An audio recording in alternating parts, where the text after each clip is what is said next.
la concepción de Aliadas, este ha sido uno de los pilares centrales de donde confluye todo lo que nos une. Hace parte inamovible de la agenda de todos los países y no es ajeno a las empresas como un compromiso de todos por el futuro de la sociedad. El enfoque ambiental y económico cubre todo lo que veníamos construyendo, mucho más en medio de una pandemia que sin duda cambió nuestra forma de vivir e impactó cada sector que representamos, reforzando la importancia de pensar en nuestros objetivos a largo plazo. Ahorita cuando el ministro hablaba, veíamos y escuchábamos algo que creo que para todos es fundamental, y es que somos conscientes de los retos e implicaciones que cada uno de los gremios que hacemos parte de esta iniciativa Aliadas nace más allá de la coyuntura como un articulador entre el sector público y el sector privado para promover entre nuestras empresas compromisos y acciones a futuro. Esa invitación que nos hace el ministro es precisamente el sentido de que Aliadas existe. Aliadas aporta al desarrollo sostenible de Colombia desde sus diferentes ópticas, consciente de la importancia de unir esfuerzos para lograr un propósito común. Nuestro compromiso está en aportar al cumplimiento de los 17 Objetivos de Desarrollo Sostenible, 5 de los cuales hemos priorizado para impulsar desde esta unión y desde cada uno de nuestros roles. El 3, salud y bienestar. El 5, igualdad de género. El 8, el trabajo decente y el crecimiento económico. El 12, producción y consumo responsable. Y el 13, acción por el clima. La creación de Aliadas nos ha permitido encontrar puntos de convergencia en las diferentes agendas y estrategias de los sectores. Hemos identificado que recorremos el mismo camino, inspirados en los retos que implica el cumplimiento al 2030 de los 17 ODS. Es imperativo para nuestra misión priorizar temas como la salud y el bienestar, fundamental para garantizar la producción e innovación, la igualdad de género, que ya hace parte de las políticas de empleabilidad y de comunicación de todas las empresas, la producción de consumo responsable. También nos corresponde a nuestro compromiso con el consumidor y conscientes de la importante rol que éste juega en la construcción del futuro responsable y sostenible.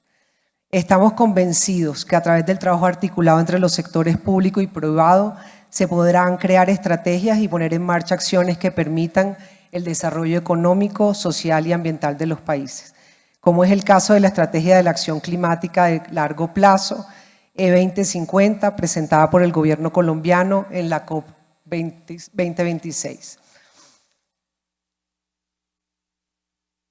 Por último, quisiera reiterar que de esto se trata Aliadas, de pensar primero en el bien común antes de que en el particular, de sumar esfuerzos, de ser generoso con la visión de nuestros propósitos, los cuales deben traducir en resultados que beneficien a la sociedad.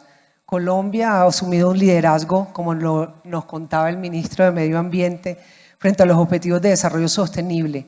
El país ha comprendido que el cumplimiento de esos objetivos es fundamental para el equilibrio de su crecimiento, la conservación de sus riquezas, mantener las relaciones internacionales, entre otros.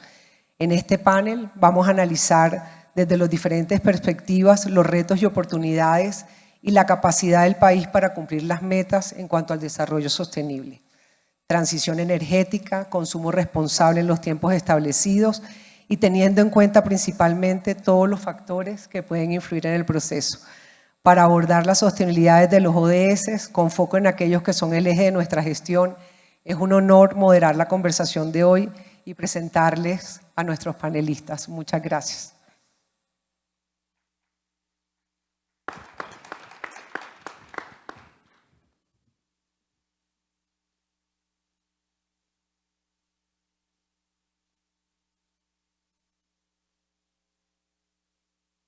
Bueno, vamos a empezar con esta conversación. Un gusto tenerlos aquí, darles la bienvenida a estos 4 panelistas que quién mejor que ellos para liderar esta conversación que esperamos sea de mucho interés y sobre todo demasiado productiva.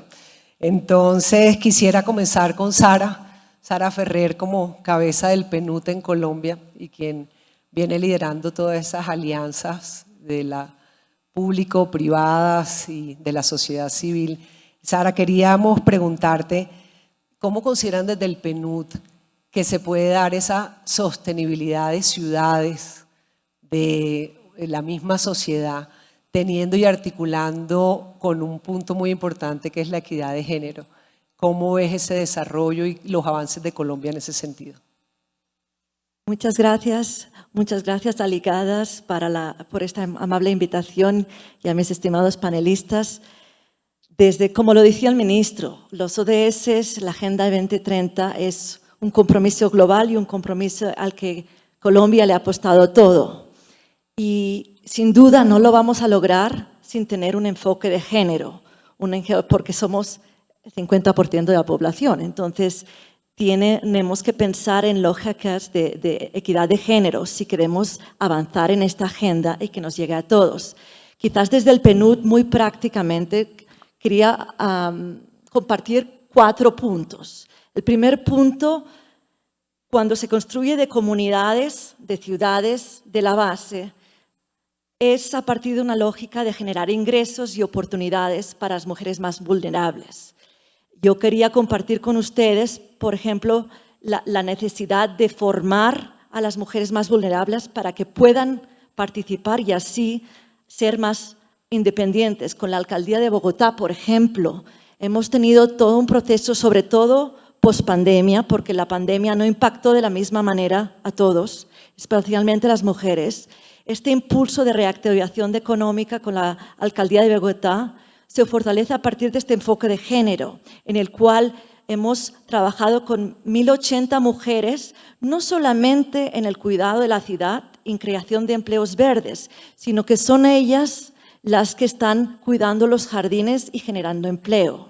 Otra línea en las cuales quería compartir con ustedes es todo el tema de acceso al agua y energías renovables, sobre todo en aquellas situaciones más remotas. Hemos trabajado en mujeres en la Amazonía, cómo las mujeres en las comunidades son actores principales para realmente articular esas necesidades de comunidad y lograr ese cuidado que necesitamos de los recursos naturales que hablaba el ministro. 3, el tema, venía arrancando y ahora tengo un blanco. Pero el tema 3 es todo el tema del rol de las mujeres en la conservación de los bosques. Sabemos que la deforestación es un gran problema en la Amazonía y las mujeres en sus comunidades tienen no solo el rol de educar a sus hijos y a las comunidades, sino también tienen un rol en la comunidad de contribuir en replantar los árboles, crear viveros con especies nativas que nos permiten recuperar muchos de esos bosques que se han perdido y que son claves para alcanzar las metas de las que hablaba el ministro. Y por último, y eso no es nuevo para ninguno de nosotros, es la necesidad, por ejemplo, de asegurarnos que hay mujeres, las mujeres participan en los lugares de decisión, en las tomas de decisiones, porque sabemos que cuando eso se da, y sobre todo a nivel de comunidad, los resultados son distintos.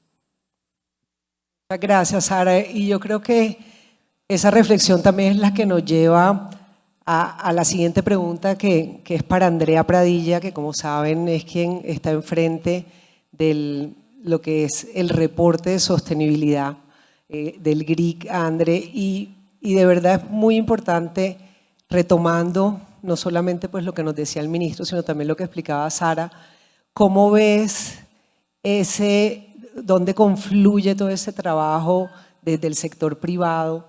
¿Qué hace falta? ¿Dónde está también esa misma iniciativa de medición que claramente trabajan ustedes? ¿Qué nos puedes compartir alrededor de lo que de una u otra manera es lo que articula ese trabajo de sector privado y sector público que es totalmente necesario para cumplir con los objetivos? Gracias, Elizabeth, por la invitación. Buenas tardes. 1 de enero de 2015 aparecen los Objetivos de Desarrollo Sostenible, un mosaico absolutamente divino, que lo que tenía detrás era una invitación a todos los actores bajo un propósito de corresponsabilidad, donde Estado, sociedad civil, sector privado, ustedes y yo teníamos que entrar a cambiar la dinámica y la lógica. Creo que lo que hemos visto en estos 6 años ha sido una evolución del pensamiento, por un lado del Estado, porque era una lógica nueva, y por otro lado de las empresas, de entender esa corresponsabilidad, qué quería decir. Al principio te encontrabas muchas organizaciones que decían yo ya vengo trabajando en temas de responsabilidad social y de alguna manera intentaba encajar lo que venía haciendo en alguno de los ODS. A medida que todos fuimos profundizando en el conocimiento de la agenda y empezamos a bajar a las metas, fuimos poco a poco entendiendo que no todo lo que hacíamos en educación, que era muy valioso, le aportaba a la agenda. Y empezamos a entender que cada una de esas metas traía una lógica de lenguaje común que no existía hasta ahora en el discurso que traíamos de desarrollo sostenible y que esa lógica, digamos, de meta y de a lo que teníamos que apostarle tenía que pasar por los datos. Entonces, en el año 2017, conscientes de que ya había un sector privado, particularmente empresas muy grandes y muchísimos gremios trabajándole a los temas de sostenibilidad y de responsabilidad social empresarial, empezamos a pensar cómo podíamos generarle una institucionalidad y cómo le podíamos generar a esto una dinámica de datos y de cifras que nos permitiera, primero, tender un puente que no se fuera a acabar independiente de quienes estuviéramos a un lado o al otro, un puente que nos pusiera a dialogar respecto a un lenguaje común que no era menor y un puente que pudiera aparte acercar a las pequeñas y medianas empresas que son el grueso del tejido empresarial de este país.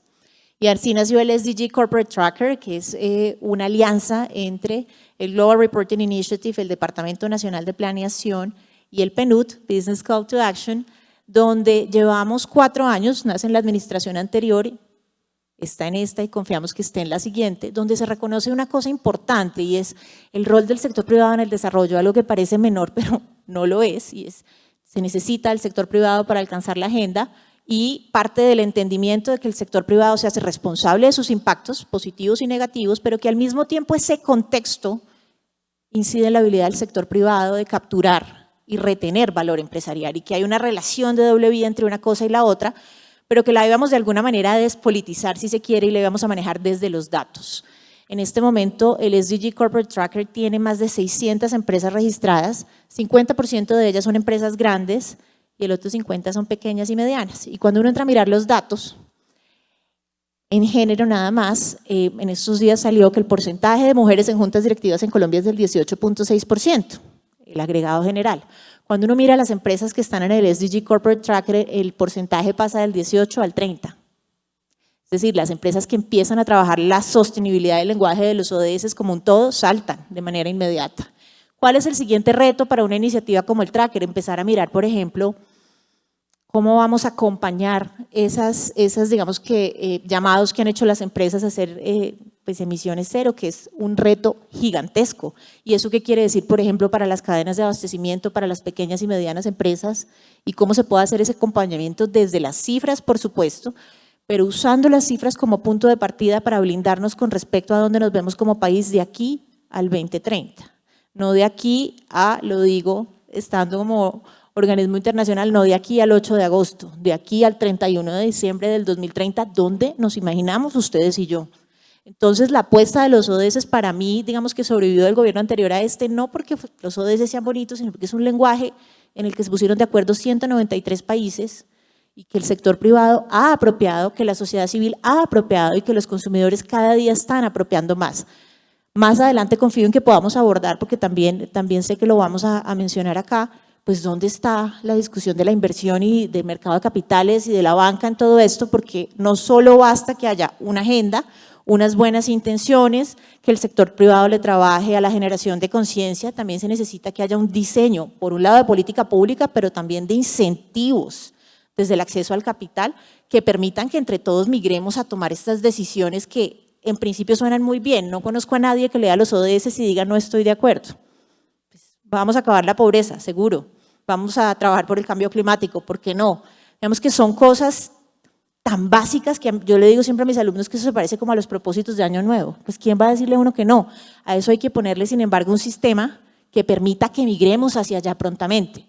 Y es, a mi juicio, lo que mayor necesita continuidad en estos momentos, que no sea una agenda o de un sector, o de un partido, o de un grupo de interés en particular, sino que efectivamente sea esa narrativa común de todos los actores frente al desarrollo. Gracias, Andrea. Y fíjense que eso nos lleva precisamente a una pregunta para el presidente de Ecopetrol, Felipe Bayón, y es con todo ese trabajo que vienen haciendo alrededor de energías renovables, proyectos de innovación y tecnología, ¿cuál es esa estrategia para que además esto trascienda? Y precisamente lo decía ahorita Andrea, no es hasta el 7 de agosto, es un tema que debe trascender gobiernos y que por supuesto nos debe llevar a un cumplimiento al 2030. ¿Cuál es esa estrategia desde Ecopetrol y cómo podemos garantizar el trascender a otras administraciones? Buenas tardes y muchas gracias, María Claudia, gracias por la invitación. Aliadas, un gusto estar con ustedes. Y partamos del siguiente concepto. Hoy Colombia tiene la ventaja de tener sus propios recursos energéticos. La seguridad energética y la autosuficiencia son fundamentales. Tener el crudo, tener el gas, tener en general los recursos, el sol, el viento, y utilizarlos para beneficio de los colombianos. En términos de la visión hacia adelante, hace muy pocos días precisamente lanzamos la estrategia que se llama Energía que Transforma y es la estrategia de Ecopetrol al 2040. 4 elementos centrales. La primera, cómo seguimos creciendo dentro del marco de la transición energética. Ecopetrol dice, oiga, yo quiero tener 0 emisiones netas de carbono al año 2050 y eso implica emisiones alcance 1 y 2 que pasen de unos 13 millones de toneladas a 0 y las emisiones alcance 3, que son 10 veces más, son 130 millones de toneladas y esas reducirlas en la mitad. 300 personas es el cupo que hay aquí hoy, no sé cuántas personas están conectadas. Cada uno de nosotros es responsable por una huella de carbono de 5 toneladas de CO2 al año. Este no es un problema del gobierno de planeación nacional, del ministro Correa. Es un problema de todos, pero tenemos que hacer la transición de manera ordenada. Y en el ámbito de crecimiento es fundamental, por ejemplo, temas como las reservas. Hace unos días anunciamos el reemplazo del 200% de las reservas en el país. Para tener el crudo para refinar, de hecho les cuento que estamos ampliando la capacidad de reficar en 50,000 barriles más. ¿Por qué? Para acompañar el crecimiento del país hacia adelante. Estamos explorando en gas. Con Shell vamos a perforar un pozo muy grande ahorita en el Golfo de Morrosquillo. Entonces, es importante proteger el negocio tradicional bajando la huella de carbono, subiendo la eficiencia energética. El segundo punto tiene que ver con generar valor desde lo que se llama ESG o ASG en español. En Ecopetrol lo denominamos sostenibilidad y es poner la tecnología en el corazón de volvernos sostenibles. Entonces, cuando yo pienso en la utilización de satélites o de drones o de cámaras que llevan los operadores para mirar las emisiones o para identificar el tema de la huella hídrica, así como tenemos una huella de CO2 o de carbono, tenemos una huella hídrica. O por ejemplo, temas de género. Nosotros en el comité directivo de Ecopetrol pasamos en estos últimos años de 18% a 30%. Y hoy el 75% de los procesos de selección internos tienen por lo menos una candidata que es mujer. Hace 8 días estuve en la construcción, estaban terminando la construcción de un tanque nuevo en Santa Marta para combustibles. 260,000 barriles, una inversión de unos 120,000 millones de pesos. 42% de la mano de obra, mujeres. Mujeres, la mayoría de la comunidad. Y es con cifras y coincido, que las cosas se puedan medir, que seamos transparentes y que podamos contar. Entonces, generar valor desde la sostenibilidad fundamental. Nuestro relacionamiento con el medio ambiente, con las comunidades y con el buen gobierno corporativo. El tercer tema tiene que ver con conocimiento de vanguardia. ¿Eso qué quiere decir? Que al 2030, por lo menos el 70% de la gente que trabaja en el grupo Ecopetrol, 17,000 personas, tienen que haber aprendido a hacer las cosas de manera diferente o aprender a hacer nuevas cosas. A mí la gente a veces me toma un poco el pelo porque me dice, ingeniero, ¿usted es consciente que usted es de la era del pre-internet? Cuando yo estudié no había internet. ¿Les parece chistoso a algunos de ustedes? Nos tocó aprender. Y hoy todos dependemos de la conectividad. Aprovecho y les digo, creo que Juan Carlos Archila estuvo hace un rato acá y hablaba de volver a Barranca la primera ciudad que esté iluminada con 5G y multiplicar por 20 veces la capacidad del internet. ¿Por qué se puede hacer? Porque está la refinería de Barrancay. Y por último, tener retornos competitivos. ¿Y esto por qué es importante? Ecopetrol tiene 270.000 accionistas. El Estado es el mayor accionista. Pero a través de los fondos de pensiones tenemos 17 millones de colombianos que en sus portafolios tienen un pedacito de Ecopetrol. Entonces, en esa visión del 2040 es producir combustibles para acompañar la demanda, producir combustibles de mejor calidad, por ejemplo, menor contenido de azufre, y avanzar rápidamente en la transición energética con renovables, hidrógeno. Ministro, 18 de marzo ponemos en funcionamiento el primer electrolizador en Colombia para producir hidrógeno verde con energías renovables en la refinería de Cartagena. Por ejemplo, la adquisición de ISA el año pasado es una apuesta precisamente en esa senda de transición energética. En resumen, es fundamental que tengamos seguridad energética en el país. Es seguridad que, por ejemplo, desde Ecopetrol, que es en lo que puedo yo hablar en estos momentos, avancemos en esa transición, avancemos, por ejemplo, en temas de género, no solo desde el punto de vista de equidad de género, orientación sexual, minorías, veteranos, víctimas del conflicto, discapacidad. 600 personas con discapacidad trabajan en Ecopetrol hoy en día, por ejemplo. Entonces, todo eso es fundamental para que en últimas, entre todos, ayudemos a que el país siga recuperándose y siga avanzando de la manera más adecuada. Gracias. Gracias, doctor Bayón. Y, ministro, yo creo que viendo pues todo ese trabajo que vienen haciendo y teniendo usted la experiencia de estar más de 15 años también en entidades multilaterales, ¿cómo es esa estrategia para todo lo que, y lo decía ahorita también el ministro de Medio Ambiente, pocos conocemos de la misma descarbonización de la economía, del tema de la transformación de energías renovables y todos esos conceptos que para muchos son muy técnicos, pero donde somos conscientes de que esto es una unión de esfuerzos y que por supuesto el sector privado también tiene un rol importante para acompañar al Estado en todos estos compromisos. Bueno, Elisa, buenas tardes para todos. También muchas gracias por la invitación a este primer congreso de esas 32 gremios y asociaciones que se han aliado en aliadas. Y para arrancar ahí puntualmente respondiendo a la pregunta, hay mucho por contar, entonces voy a tratar de ser breve y tratando de unir algunos puntos que ya se han mencionado. La principal política pública en el sector ha sido definitivamente la transición energética. Y esa transición está basada en 3 pilares y les voy a contar un poco qué se ha logrado en cada uno de esos pilares en estos 3 años y medio. Lo primero, tener un sistema energético que sea más competitivo y que hubiera mayor participación de diferentes agentes. Segundo, que avanzáramos en materia de equidad, de cierre de brechas energéticas. Y tercero, que el sistema sea totalmente sostenible, esté alineado con esas políticas de nación, de Estado, de descarbonización que hemos mencionado. Entonces, en el primer tema, arrancamos con un primer propósito que era la masificación de las energías renovables no convencionales, sobre todo para la generación de energía eléctrica. Cuando hablo de energías renovables no convencionales me estoy refiriendo a eólica, a solar, a geotermia, a biomasa. ¿Y por qué nos enfocamos ahí?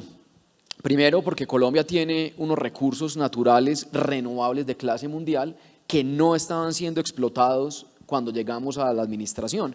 Y parte de lo que decía ahora Andrea, cómo hacer que haya incentivos para el sector privado para que invierta, y tiene que haber un componente económico y de competitividad. Entonces nos dimos a la tarea de revisar la política pública que había arrancado en el año 2014 y ver qué mejoras había que hacer para que Colombia pudiera explotar esos recursos de una manera competitiva.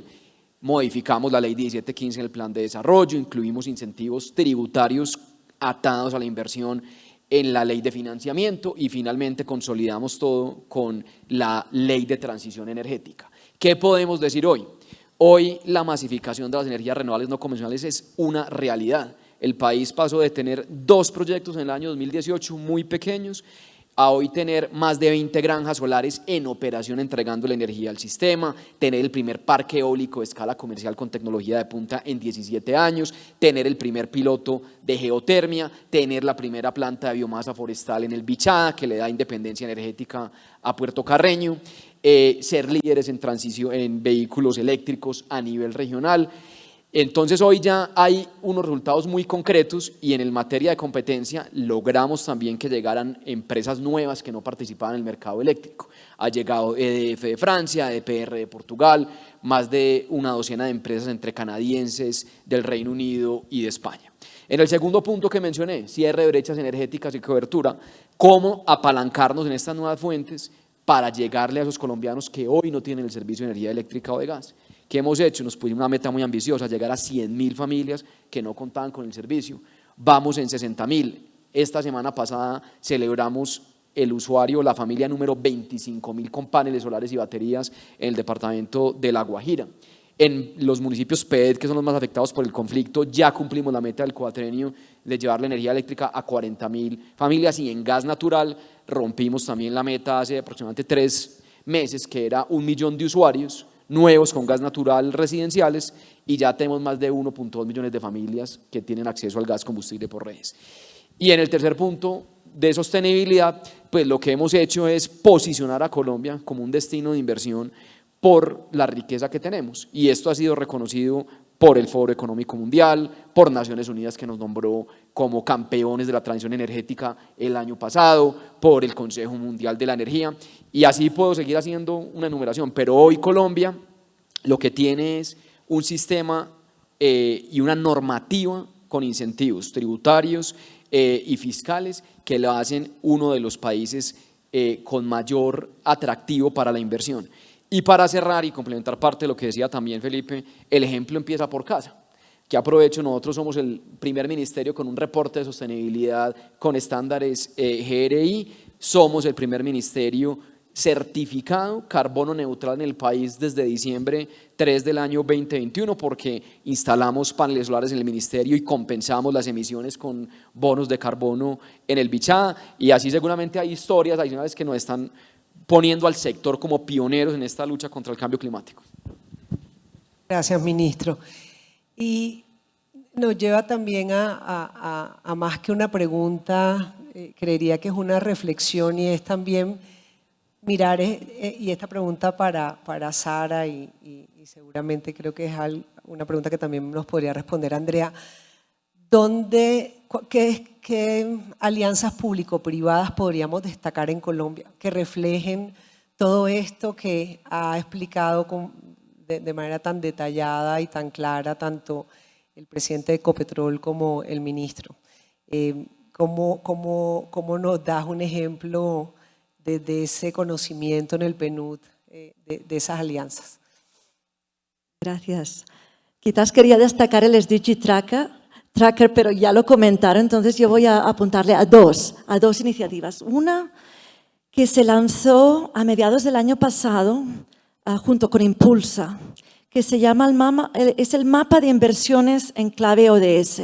¿Y qué hace ese mapa de inversión?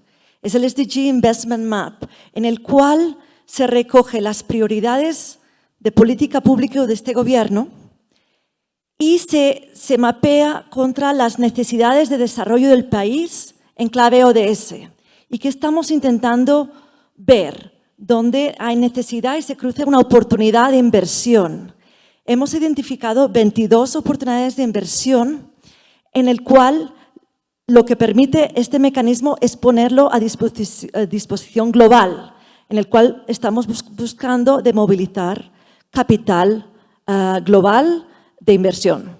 Entonces, estas 22 oportunidades de inversión, por ejemplo, en energías renovables, sí que las hay, pero a veces no a nivel de domicilio, doméstico, en lugares remotos. Esa capacidad de innovar y llegar al día a día de las personas. También, por ejemplo, en alimentos y bebidas. Softwares en blockchain para dar seguimiento a las cadenas de valor y cómo se continúa este trabajo. También en temas de finanzas, hay mucho para hacer en términos de tecnología, acceso a crédito para las MIPYMES.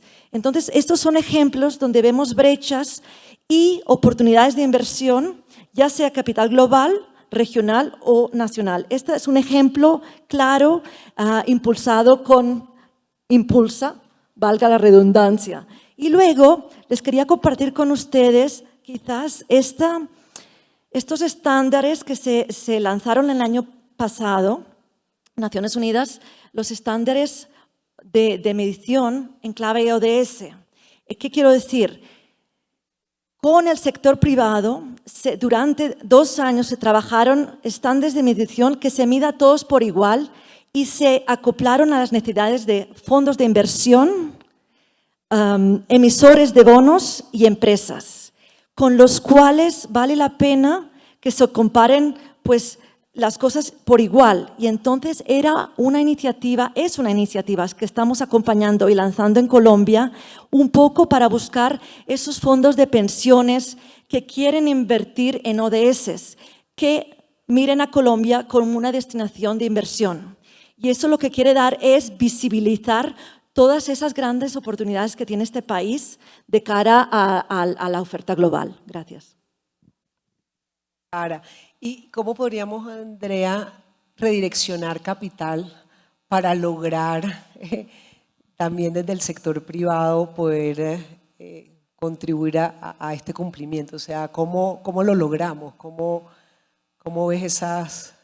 Y lo conecto con tu pregunta anterior. Nosotros creamos con la Bolsa de Valores de Colombia y Principios de Inversión Responsable de Naciones Unidas hace 3 años el Task Force de Inversión Responsable en Colombia, porque veíamos que efectivamente las empresas estaban bastante más avanzadas en la discusión de sostenibilidad que el capital. Entonces dijimos, ¿cómo podemos esta tendencia que en la narrativa está como tan fuerte, efectivamente traerla a las discusiones? Y el Task Force agrupa, es una plataforma que agrupa más de 20 gremios, agrupa sociedad civil, está Ministerio de Hacienda, DNP, Superfinanciera, trabajando en el tema de inversión responsable y entre todos aprendiendo, porque esto tiene muchísimos retos. Y una de las cosas que hemos observado es que sí hay muchísima más facilidad de comprensión por parte del mercado de los temas climáticos, sin duda, pero ya cuando uno le pone o temas de género o temas sociales, pues la complejidad para el mercado es muy alta. Digamos que hay que hacer muchísimo más trabajo alrededor de los retos sociales y lo que eso implica a la hora de traer, digamos que el mercado. Para nosotros hay como 3 momentos en la discusión. El primero es donde el mercado se hace consciente de que esto es importante, que yo creo que estamos cerca de chequearlo, ¿no? Ya se despertaron y dijeron, sí, esto es muy importante. Viene una segunda fase de creación de capacidades, que creo que es donde estamos nosotros ahorita. Nos estaba pasando mucho que las empresas decían, me preparé para Asamblea General de Accionistas, tengo el discurso ESG montado y nadie me preguntó nada. Y si acaso fue un fondo internacional. Entonces, a trabajar con la Bolsa de Valores, con todos los gremios, entrenar analistas de inversión, venga, le explico esto qué quiere decir, venga, le ayudo a entender por qué tiene que hablar de derechos humanos en Colombia, venga, le explico qué quiere decir compra local y por qué es importante que la entienda. Es una dinámica totalmente distinta. Yo le digo a los analistas que es un poquito como a nosotros toda la vida nos midieron por notas en los colegios, cuando nos empezaron a medir por logros, fue como, no era de 1 a 10, es otra manera de medir, entonces requiere unas capacidades que no existen. Teniendo el 1 y el 2, tiene que migrarse de nuevo al diseño de incentivos, de políticas y de un ecosistema mucho más amplio que permita migrar hacia allá. Estamos viendo que hay fondos temáticos, fondos de impacto, digamos que hay muchísimo movimiento, hay nuevos instrumentos, etcétera, pero todavía falta muchísimo en el mercado de lo que los inversionistas denominan el engagement, que es el relacionamiento. Por el tamaño de mercado no es que nosotros vamos a tener escenarios de desinversión, pero sí tiene que haber unos escenarios de compromiso mutuo donde yo como inversionista me siento, pregunto, construyo, contribuyo y no puede ser necesariamente en el caso nuestro, por lo menos en el caso latinoamericano, no vemos escenarios donde vaya a haber una desinversión como tan pronta. Y hay además un reto inmenso que estamos identificando que no da el tiempo y es qué va a pasar con esos activos varados de los que van saliendo las empresas. No es que vayan a desaparecer de un día para otro, sino que serán adquiridos muy seguramente por fondos de capital privado y cómo será ese manejo desde ahí. Esa es la pregunta del millón, porque no es como que de un día a otro le decimos véndalo y bórrelo.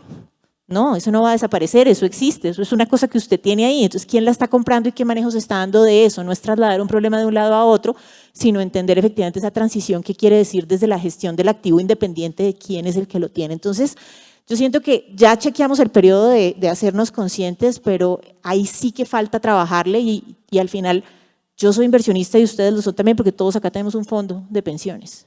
Entonces, la próxima vez que vayan a revisar cómo está rindiendo, háganse la pregunta de si estamos integrando criterios ESG en las discusiones de esos fondos, especialmente en los privados. Empecemos a preguntar y efectivamente se van a empezar a encontrar que se está despertando a la discusión, pero falta todavía muchísimo, muchísimo que hacer en hacer un match entre la demanda que hace el sector privado y la demanda que hace el mercado. Esa necesidad de redireccionar recursos, también visto desde Ecopetrol y desde el gobierno en cabeza del ministro, ¿cómo podríamos pensar en dónde enfocar el tema de tecnologías, por ejemplo, totalmente necesarias? ¿Cómo las garantizamos? ¿Cómo accedemos a ellas? El ministro y el doctor Bayón, ¿cómo? Ministro, gracias. Pues varias cosas. Yo creo que cuando uno habla, por ejemplo, Andrea hablaba de lo que se conoce como stranded assets o esos activos que se van quedando colgados y no son de alguna manera interesantes para algunas compañías. Y yo creo que el punto central es que por ejemplo, las emisiones o la huella que tenga un activo de esos sigue existiendo. Entonces, en el contexto, y estamos convencidos de esto en Ecopetrol, de que darle acceso a la energía, en este caso a los colombianos, es una de las maneras más poderosas de cerrar las brechas que existen en el país. Cuando el ministro habla, 1.200.000 colombianos tienen acceso al gas, todavía hay 1,5 millones de familias que cocinan con leña y con carbón. ¿Qué estamos haciendo como país para darles acceso? Términos de tecnología. Entonces, desde Ecopetrol nosotros, por ejemplo, en todos los proyectos que nosotros estamos analizando, y este año vamos a invertir posiblemente 24 billones de pesos. 24 billones de pesos. Es un incremento sustancial sobre el año anterior. Cada proyecto tiene que pagar por sus propias emisiones. Cada proyecto le cobramos $20 la tonelada de CO2. No existe el cobro a nivel nacional, pero nosotros decimos, ese proyecto tiene que ser capaz de cargar con sus propias emisiones. ¿Eso a qué nos lleva? Que la gente dice, no, yo necesito encontrar tecnología distinta, necesito innovar, necesito cambiar la manera de hacer las cosas. Eficiencia energética, captura de carbono. La semana pasada a una vicepresidencia que maneja gas e hidrógeno le sumamos todos los negocios de bajas emisiones. Captura de carbono, por ejemplo, y captura de carbono quiere decir coger el CO2 del aire, recuperarlo, reinyectarlo en el subsuelo y utilizarlo posiblemente en otro uso, bien sea en la industria o por fuera. Entonces, la tecnología está muy presente. Transformación digital es fundamental. Blockchain, estabas hablando de blockchain. Hoy tenemos blockchain en todos los sistemas de transporte del país de crudos, ¿no? Entonces, la tecnología nos permite ser más eficientes, bajar huella de carbono también, de alguna manera generar más valor, pero la tecnología es pues un motor y una palanca absolutamente fundamental. Por ejemplo, polietileno reciclado para utilizarlo en la base de asfalto y pavimentar carreteras en el país. Eso es economía circular. Economía circular no es solo reciclar los residuos sólidos, fundamental. Economía circular es haber pasado en 4 años del 55% reutilización de agua al 73% reutilización de agua. Economía circular es haber bajado en 50% la quema de las teas. Entonces, es entender el concepto, yo creo que de la manera más amplia y en últimas, pues hacerlo parte del negocio. Y con esto ya cierro. Cuando íbamos a montar la primera granja solar, me decían, oiga, Inge, no, a mí me dicen Inge en la compañía, Inge, los números no dan. ¿Cómo así que no dan? No, eso es muy costoso. La energía solar es muy costosa. Bueno, pues trajimos unos externos y nos hicieron el parque solar. Ese parque solar en 2 años nos ha evitado 21,000 toneladas de CO2 y cada año nos ahorra $1 millón en costos operativos. Yo le digo a la gente de la operación, ¿eso le sirve o no? Me dicen, oiga, presidente, ¿están produciendo petróleo y gas con energía solar? Sí. Y el mensaje es, todos cabemos, todos cabemos. Tenemos que encontrar la manera otra vez de hacer la transición ordenada, la tecnología va a ser fundamental y nuevamente pues dándole la posibilidad a los colombianos que tengan acceso a la energía. Muchas gracias. Gracias, pues, y para cerrar, una pregunta al ministro. Creo que aquí podríamos quedarnos horas porque este tema no solamente es apasionante, sino que retomo el inicio de este panel y es nada más transversal de verdad que la sostenibilidad. Y ahí es donde también creo que es importante quedarnos también con ese mensaje de esa estrategia de país para garantizar todo ese abastecimiento energético y todo lo que hay alrededor también de la misma transformación a energías renovables y todo lo que viene trabajando el gobierno, no solamente a corto, mediano, sino también a largo plazo. Entonces, ministro, si pudiéramos cerrar con eso. Para cerrar en ese tema, yo creo que lo más importante desde el rol de hacedor de políticas públicas es lograr encontrar cómo habilitamos esas tecnologías y esas inversiones por parte del sector privado. Entonces ya lo hicimos en materia de energía renovable no convencional, ya lo que estamos pensando es qué sigue hacia futuro cuando mira uno las tendencias a nivel internacional. Y ahí hemos venido trabajando, lo mencionaba ahora Felipe, en el caso del hidrógeno verde. El hidrógeno está comprobado que es uno de los energéticos que va a ayudar a descarbonizar esos sectores intensivos en el uso de energía y que son también intensivos en la producción de gases de efecto invernadero. Lanzamos entonces una hoja de ruta desde el gobierno para el año 2050 con lo que hay que hacer desde el punto de vista regulatorio, de mercado, tributario, para que Colombia pueda ser un país competitivo en la producción de hidrógeno de cero y bajas emisiones para consumo local, aprovechando que tenemos una demanda interna importante, sobre todo en las refinerías y en otros procesos industriales, y posicionarnos como exportadores a futuro. Pero también lanzamos, por ejemplo, la semana pasada comentarios, la hoja de ruta para producir energía eólica costa afuera, que es otra de las grandes apuestas a nivel internacional, y ahí el potencial es enorme. Solamente en La Guajira podemos tener una capacidad que es entre 2 y 3 veces el equivalente a toda la generación eléctrica que hay hoy en Colombia instalada. Entonces vamos avanzando en las nuevas tendencias, consolidando lo que hoy tenemos, y así como ocurrió tanto la energía solar y eólica, que la tecnología cayó el precio de manera abrupta entre el año 2010 y el año 2018, seguramente vamos a ver lo mismo en el caso del hidrógeno de cero y bajas emisiones, en el caso de captura de carbono, y tenemos ya además un marco fiscal, tributario y regulatorio en firme para atraer todas esas inversiones. Pues muchísimas gracias, de verdad fue un gusto tenerlos acá, un privilegio. Sara, Andrea, Felipe y al ministro, inmensos agradecimientos desde Aliadas. Feliz tarde.